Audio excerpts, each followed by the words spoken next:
법률 시장의 불황으로 변호사들이 생활고에 시달리고 있습니다. 사무실 비용이 아까워서요.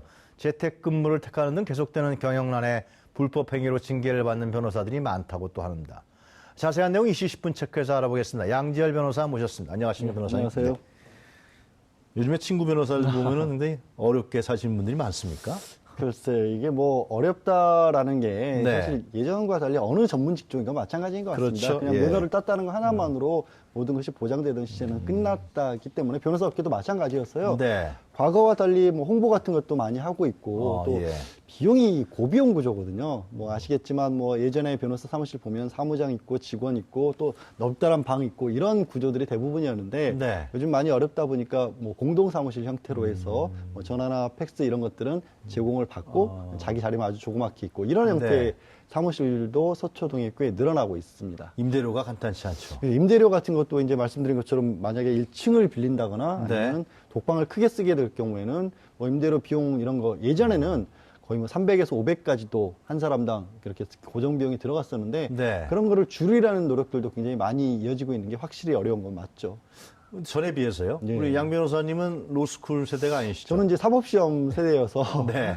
사실 이제 변해가는 과정 같은 것들을 쭉 보고 있거든요. 네. 그러면 기준으로 삼을 수 있는 정도가 한 500만 원 정도. 왜 말씀을 500만 원 정도라고 드리냐면 한 10년 전까지만 해도 로스쿨이 없기 전에 그때 이제 연수원생이 졸업을 해서 네. 그냥 가장 뭐 작은 규모 이제 중소형 그런 뭐 로펌이라든가 아니면 개인 사무실에 고용 변호사로 들어갔을 때 받는 급여가 500만 원이었거든요. 그래요? 근데 지금 요즘은 저도 뭐 언론에서 보고 깜짝 놀랐습니다만은 500만 원도 못 가져가는 변호사들이 한 4분의 1이 넘는다라고 심지어 최근에는 말씀드린 그런 월급 같은 경우에도 뭐 200만 원, 300만 원 수준으로 떨어진 것들도 있다라고 합니다. 결례입니다만 양 변호사님 지금 어떻게 그 직종을 해? 저는 이제 공동대표로 사무실에 그래요? 좀 뭐 7, 8명 정도 같이 다른 변호사님들하고 같이 일을 하고 있습니다. 워낙 뭐 언론에 많이 알려주셔갖고 사건 수임을 많이 하실 것 같아요. 사실 좀 제가 여기서 역사 다른 어려운 분들 말씀을 드리기 조금 민망하긴 합니다만 그래요? 그런데 왜 이렇게 그 변호사 업계가 이렇게 힘들어졌는지 그 원인은 어떻게 봐야 됩니까? 가장 큰 이유는 네. 아무래도 이제 로스쿨 제도 도입 때문에 그 숫자 자체가 워낙 늘어버렸으니까요. 그렇겠죠. 뭐 예. 한 1년에 2,000명 가까운 분들이 변호사로 시장에 들어오니까 수요와 공급이 잘 안 맞는 거죠. 네. 저는 문턱을 낮추자는 취지도 있지 않습니까? 로스쿨 제도가. 그런 네. 취지 자체는 굉장히 좋은데 이게 문제는 그렇게 변호사 숫자가 늘어났으면 시민들이 국민들이 이렇게 법조인들을 쉽게 편하게 대하고 아주 어떻게 보면 작은 어려움, 그러니까 본인 입장에서 큰 어려움이지만 뭐 그 받아야 될 돈이 편하게 말씀드려서 돈이 얼마 안 된다든가 이런 것들도 쉽게 변호사의 도움을 받을 수 있어야 되는데 국민들이 받는 혜택은 늘어난 게 없어요. 보면 그러니까 이게 뭔가 모순된 게 변호사는 많아졌는데 물론 아직일 수도 있지만 실제로 그 혜택이 국민에게 들어가진 않고 있어요. 그럼 워낙 그 비용이 국민들이 뭐 예를 들면 상담만 해도 예. 상당한 많은 비용을 물어야 하잖아요. 그렇죠. 그리고 아무리 뭐 수임의 어떤 기본적인 가격 같은 것이 떨어진다고 해도 또 변호사 지금 구조에서 최소한 직원 있고 자기 사무실 운영하고 이런 구조에서는 어쩔 수 없고. 어쩔 수 없이 받는 비용이란 게 있는데 그 비용만 해도 우리 국민 입장에서 봤을 때 꽤 높고요. 그렇겠죠. 예를 들어서 아주 단적으로 말씀드려서 내가 100만 원 정도에 가는 돈을 못 네. 받고 있다. 그래서 변호사를 찾아가서 상담을 해서 이 돈을 받아달라고 하면 그러면 변호사에게 어느 정도 비용을 줘야 100만 원을 주고 받을 수 있을까요? 사실 좀 답답한 일이거든요. 그런 네. 일로 어려움을 겪는 국민들은 많은데 그걸 또 변호사가 실제 사건을 맡아서 해결하기에는 현재 구도로서는 어려운 그런 상황인 거죠. 서민들 입장에서 봤을 때는 사실상 변호사 문턱이 높은 건 사실이잖아요. 달라진 게 없는 거죠. 마을 변호사 그래서 뭐 지방자치에서 하기도 하고 그런 그러니까 거 그런 것들을 이제 제도적으로 마을 변호사 같은 것이 있어서 뭐 이렇게 상담을 해주고 이런 건 좋지만 네. 반대로 다 무료 상담하라고 그렇게만 나가버리면 또 변호사 시장은 또 죽지 않습니까? 그러니까 이걸 균형을 맞춰서 어떻게 보면은 뭐 보험과 같은 형태로 해서 네. 일정 금액을 이제 지급을 한 다음에 자신이 어떤 어려운 일이 있었을 때 도움을 받는다 이런 형태로 생각해 볼 수가 있는 거고 아니면 국가적인 좀 지원을 늘려서 뭐 일본과 같은 경우가 일종의 공익 변호사 같은 게 고정적으로 국가로부터 변호사는 지원을 받고 국선 변호인 말씀하시는 그렇죠. 거예요. 근데 우리는 이제 국선 변호인이 형사 사건에 있어서 굉장히 인원이 적더라고요. 인원도 적고 예. 또 까다롭습니다. 그러니까 국선 말고 민사 같은 경우에도 법률 구조공단 같은 게 있긴 하지만 네. 생기가 아주 어렵다거나 이런 분들에 한해서만 도움을 주다 보니까 그런 부분들이 잘 안 맞는 거죠. 이게 일상생활에서도 국민은 혜택을 받고 변호사는 변호사 나름대로 뭐 과거처럼 부를 누리기까지는 바라지 않더라도 안정된 어떤 생활을 갈 수 있는 그런 게 맞춰져야 되는데 아직은 그런 것들이 없는 것 같습니다. 좀 국가가 많이 개입을 해서 공익성을 강화하는 강화한 뭐 대책이 먼저 나왔는데 벌써 얘기하다 보니까 그래서 변호사 이 수익이 없는 변호사들 특히 제 옆에 보더라도 후배들 보면은 이제 로스쿨로 이제 바로 나왔는데 좀 몇 년 하다가 그만두는 친구들도 꽤 있더라고요. 안 되니까 대형 뭐 로펌이라든가 이렇게 우리 양 변호사님처럼 이렇게 큰 변호사 사무실 이쪽에 경쟁이 안 되는 것 같아요. 그러니까 그게 빈익빈 부익부 현상이라고 하죠. 네. 더군다나 우리 같은 경우에는 변호사 시장이 아직도 시장 논리보다 우리가 흔히 말하는 정관예우 문제부터 시작을 해서 그렇죠. 아무래도 관료 출신들을 위주로 또 구성이 되다 보니까 더 이제 젊은 변호사들이 어려움을 많이 겪고 있는 거죠.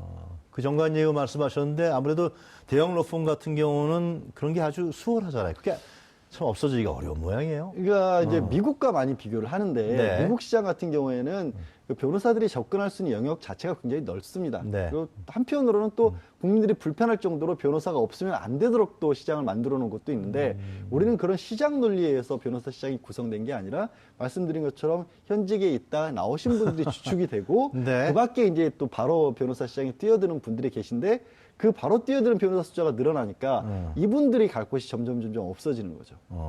이번에 검찰 개혁이 되면 좀 이런 부분도 좀 달라질까요? 저는 이제 그게 다 연동이 돼 있다고 봅니다. 검찰뿐만 아니라 사법부 전체가. 네. 사실 이제 정관이나 이런 부분의 문제점은 국가가 노고를 줘서 오랜 시간에 걸쳐서 전문가로 양성을 했는데 네. 그게 결국에는 개인의 이익을 추구하는 수단으로 바뀐다는 거 아니겠습니까? 물론 그분들도 자신의 직업의 자유가 있고 당연히 이제 스스로 나와서도 변호사 활동도 하고 싶은 것도 보장을 해드려야 되지만 네. 지금은 조금 왜곡되어 있는 부분이 있다는 거죠.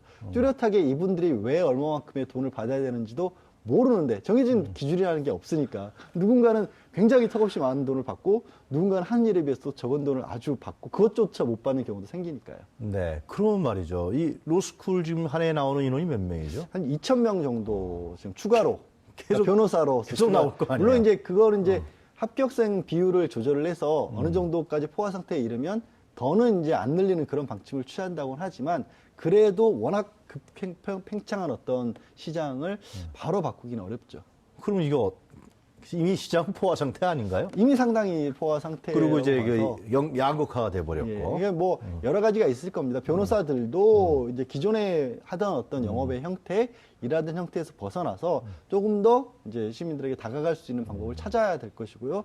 할 수 있는 영역들은 사실 많죠. 어떻게 그래서 보면. 자꾸만 이제 뭐 변리사라든가 세무사 이쪽까지 다 간다고. 그게 이제 또 다른 충돌을, 그러니까 이른바 뭐 비슷한 직역에 계신 분들, 법무사, 세무사, 회계사 이런 분들하고 충돌이 생길 수밖에 없는 게 변호사가 시장 영역을 넓혀 나간다는 게 기존에 우리나라가 갖췄던 다른 영역들을 또 침범하는 일이 벌어져서 네. 소송도 있기도 하고 그랬습니다. 사실은 왜 변호사가 지금 공인중개사가 해야 할 일을 하느냐라면서 갈등도 빚어지고 이런 일들이 이어지고 있는 상황이죠. 주로 어떻습니까? 그러니까 대형 로펌 같은 경우가 형사 사건을 많이 다루나요?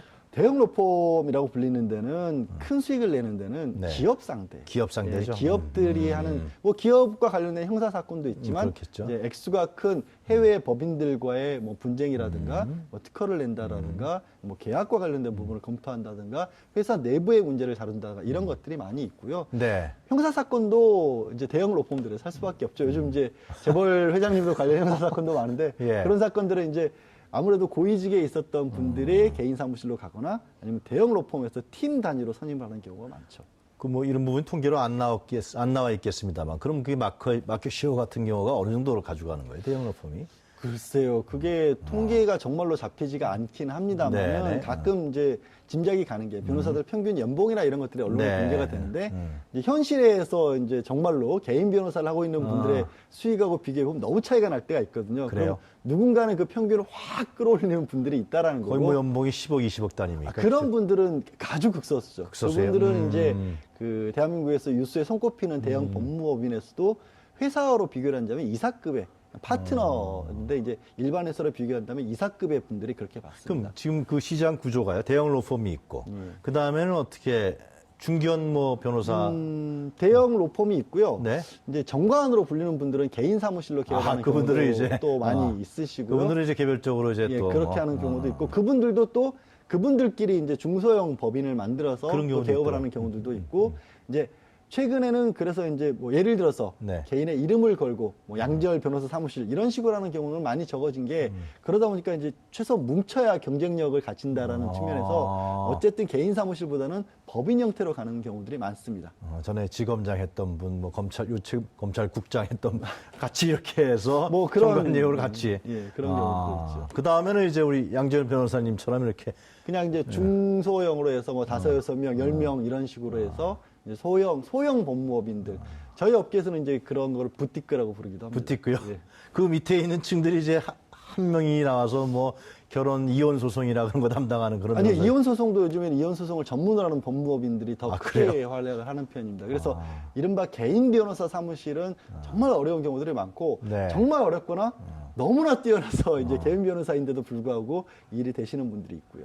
뭔가 하여튼 좀 종합적인 대책이 나오겠군요. 그런 하여튼 상황이죠. 예. 나오신 김에 요즘에 그 논의되고 있는 검찰 개혁에 대해서 좀 얘기를 좀 해주시죠.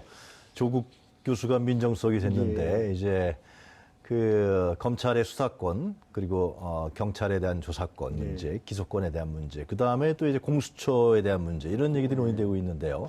어떻게 보세요, 변호사님? 네. 저는 이제 검찰에 대해서 네. 쏟아지고 있는 문제는 다른 게 아니라 네. 너무 많은 권력을 독점하고 그렇죠. 있다는 거죠. 네. 대한민국밖에 없거든요. 기소 단계에서부터 수사 단계에서부터 나중에 집행하는 것까지 다 검찰이 관장을 하는 나라는 네. 우리밖에 없어요. 그런데 아시겠지만 권력이라고 하는 것은 독점하면 부패한다는 게 인류사의 경험이기 때문에 네. 그래서 우리가 행정부 나누고 입법부 나누고 사법부 나눈 거 아닙니까? 그렇게 본다면 왜 검찰만 그렇게 있느냐?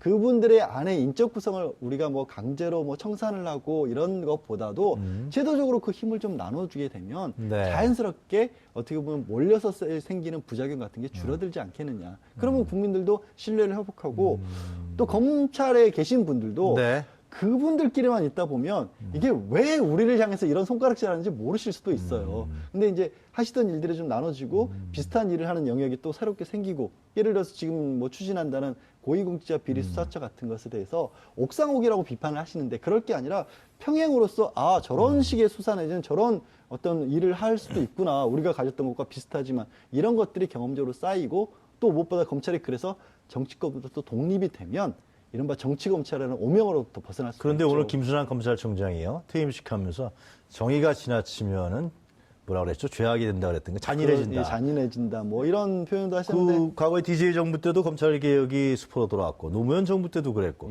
이번에도 예상되는 건 검찰의 저항이 대단하지 않겠냐. 그리고 그 당시에 어떤 개혁적인 정부에서 검찰의 저항이 성공했기 때문에 네. 이번에도 잘 버티면 우리가 할 수 있다. 이런 생각을 갖는다는 또 보도도 있더라고요. 그런 부분을 100% 없다고 네. 말씀드릴 수 없겠는데 그래서 이제 제가 드린 말씀이 그렇게 힘 대 힘으로 맞부딪혀서 어거지로 깨려고 할 게 아니라 기존 조직의 독립성은 오히려 더 보장을 해주고 다른 것들을 제도를 보완을 해서 같이 갈 수 있는 구조를 만들어내면 자연스럽게 해결이 되고 무엇보다 문재인 대통령께서 이제 조국 검찰 출신이 아닌 부분을 민정수석을 이게 선임하신 이유에 대해서 가장 큰 전 의의를 두고 싶은 게 검찰이라고 하는 칼을 스스로 권력이 휘두르지 않겠다는 의지를 보여주신 거거든요. 그럼 제일 편하지 않습니까? 검찰 출신, 검찰 잘 아는 인사 딱 잡아가지고 나도 그렇죠. 그 칼 한번 휘둘러 보자. 그렇지. 그걸 안 하시겠다는 거거든요.